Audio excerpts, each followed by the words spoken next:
What's up, y'all? It's your boy Roscoe P with another one of my tales from overseas. This one is a continuation of the one I told you earlier with me going to Sydney. And I was telling you that we drove from Sydney to Melbourne and we had a road trip, me and my boy Joe. So I'll just continue it from there. So we on the road going down to Melbourne, and Melbourne is a very big, small city. I don't know if anybody can understand my meaning, but it is a city. Um, but it's a small city in that a lot of people just know people just off the rip. Like it's a metropolitan area in the middle, and it just kind of disperses out. But it's a beautiful city, wonderful place. One of the few places I would just stick out and hang out and just be there because I really really enjoyed myself there. So at the time when we went, it was considered their winter time, which is our summer. Northern and southern hemispheres are different, so their summertime is our winter, and our winter is their summer. So we drive down Melbourne, and I remember driving. I remember I got pulled over because it was weird. The highway went from like a town street to all of like a 4 lane highway, like just riding out. I'm like, where'd this come from? Like, oh wow, okay. We got pulled over by the police. They were like, yo, we're going too fast. Like it changed. Like the speed limit changed. And I didn't know.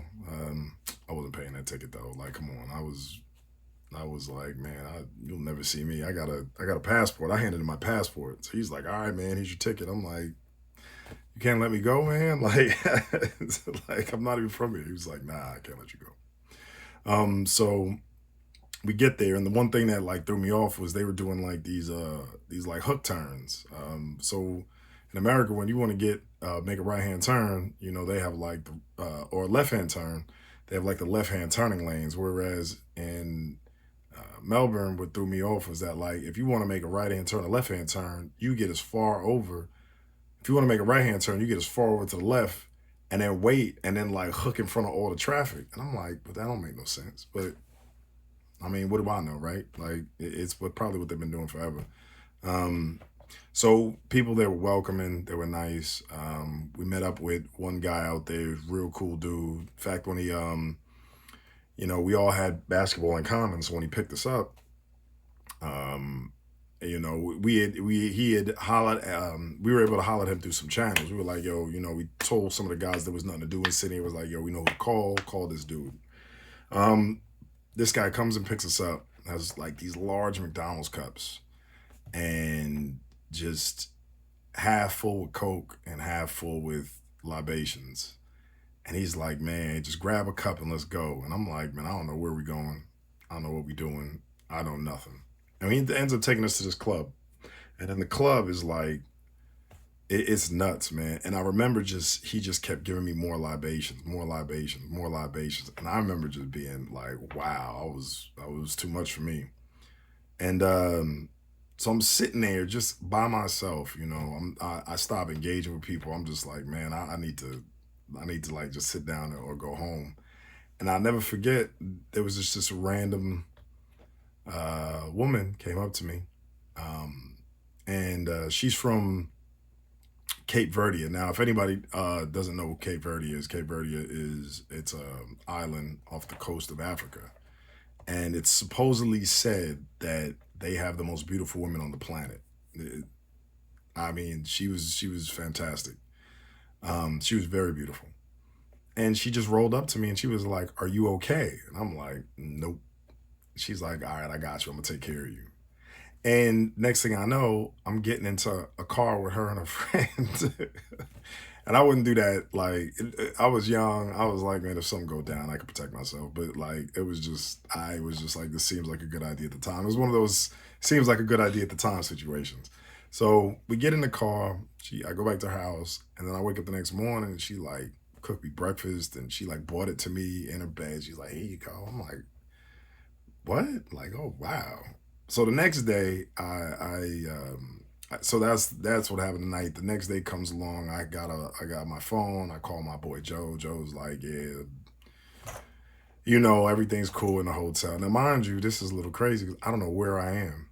Like I'm in a whole nother country, and some random stranger takes me home. Like I don't know nothing, and I'm like, yo, I can't be doing that. But you know, I'm young. I was like, man, I'm young. I don't know the danger of it. I'll figure it out. So then I meet up with Joe, get something to eat, and that was the first time I had Nandos. And if any of y'all watch the show Atlanta, this prior season, Paperboy eats it. There's a spot. They go to the rich dude's house, and Paperboy, there's a Nando's in his house, and everybody's eating Nando's, and everybody kept talking about how good Nando's was. Like the first thing people told me was like, "Yo, eat at Nando's, eat at Nando's, eat at Nando's." And I ate there, and I remember thinking like how small the chicken wings were, like or the chicken legs. I was like, "Yo, this is small." I was joking. I was like, "Yo, is this pigeon? What is this?" Because from America, we're used to having bigger portions. So I'm like, what is this? What's going on? Food was good though. It was like an African, like dry type rub type thing. It was good though. It had different flavor, different spice. I liked it. It was pretty good. We ended up just kind of walking around and exploring, and then we got hit up by the dude that took us to the spot. He's like, "Yo, there's another party, and you gonna come through?" I was like, "All right, cool, man." Joe was like, "Yo, let's go, let's go." We end up going through there, and now mind you, it's wintertime, but their wintertime is mild. It's like 60, 50 degrees. Now in New York, 60, 50 degrees, that's damn near spring. So I wasn't complaining. I didn't even wear a jacket. I was just wearing like a sweatshirt, you know, like a hoodie or a sweater or something. Like I wasn't cold. People there were wearing like down jackets. I was like, but again, their summers are brutal, so I wouldn't be able to deal with the summers there. I'd be walking around in my underwear or something or naked, you know, because I can't deal with the heat like that. So, but I digress.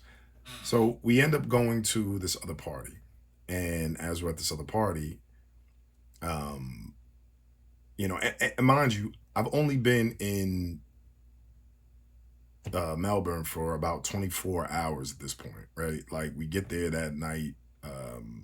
We got there like midday. We met up with the dude. The dude took us out that night. Come around. So it's like 36 hours. And I'm sitting there and I'm drinking a beer. I'm like, yo, I can't do it no more. Like, I'm not going hard in the paint. So I'm drinking a beer. And what ends up happening is you have um, a girl knocks the beer out of my hand. And I'm like, yo, you owe me another beer, man. You owe me another beer.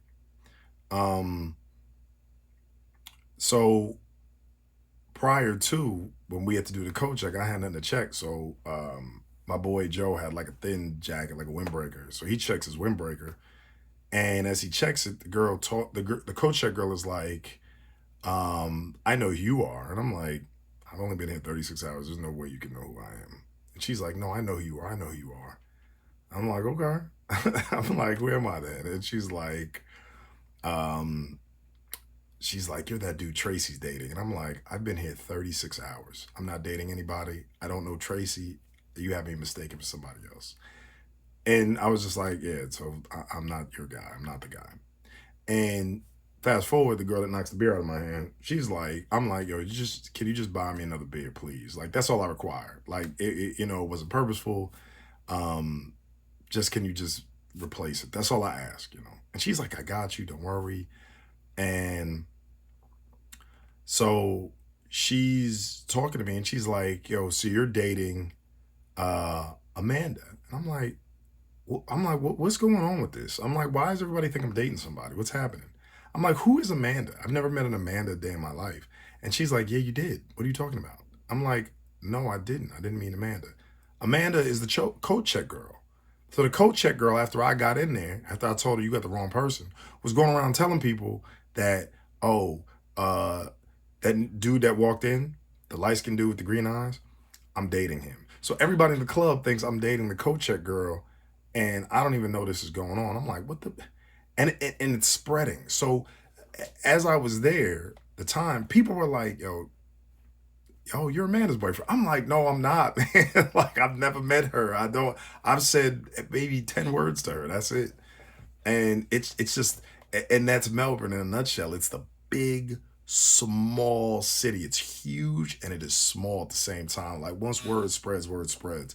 So we ended up staying at this hotel. The hotel dude was mad cool, chill. We had parties at the hotel.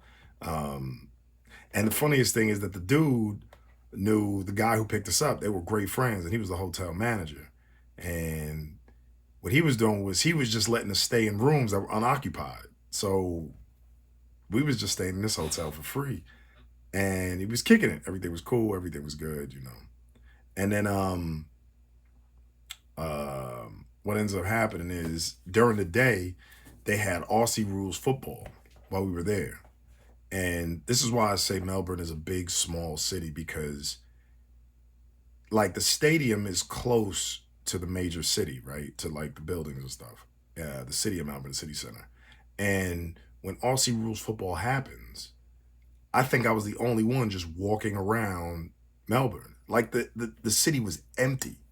I remember going into like a department store to cut through um to cut through to get to my hotel. And I remember seeing nobody in there. It was just me, and it was the ladies that sprayed a perfume on you, and that was it. Like I was just like, "Where is every?" I remember stopping. I was like, "Where is everybody?" She's like, "Oh, it's an Aussie rules game." I forgot the name of the Melbourne team, but she's like, "It's an Aussie rules football game." And I remember being there was nobody there.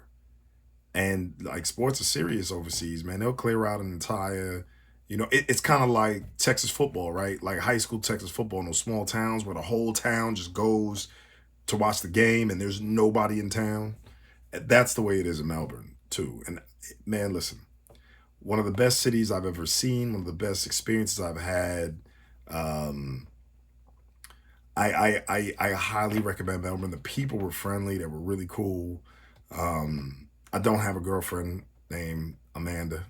It's like I don't know, and don't get caught up with that too. Like if you go there and someone's like, "Yeah, you're dating this," yeah. Especially if you just got there 36 hours ago. All right, yo, Australia is a great place to visit. I will say that. I will say there were other places I visited in Australia which were fantastic. Gold Coast, Perth. It is amazing. It is amazing. But yo, it's your boy Roscoe P. It's another one of my tales from overseas. If you like this stuff, hey, like, comment, subscribe, do it all. Hit the button. I could always use more people to tell stories too. But yeah, let me know what's good. All right, it's your boy Roscoe P. I'm out.